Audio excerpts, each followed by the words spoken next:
અનિરુદ્ધસિંહ જાડેજા એના દીકરા અને યુવાનોનો આદર્શ એવા ભાઈ શ્રી રાજદીપસિંહજી જાડેજા એ પણ આજના કાર્યક્રમમાં અહીંયા ઉપસ્થિત છે.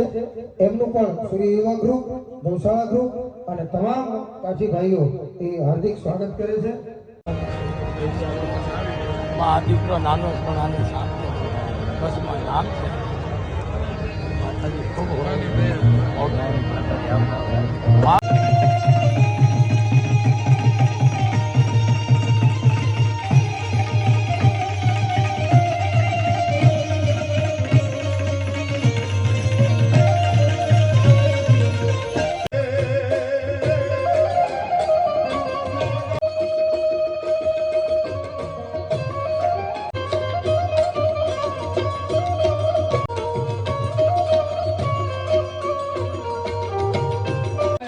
જોરદાર તાળીઓ ભેગો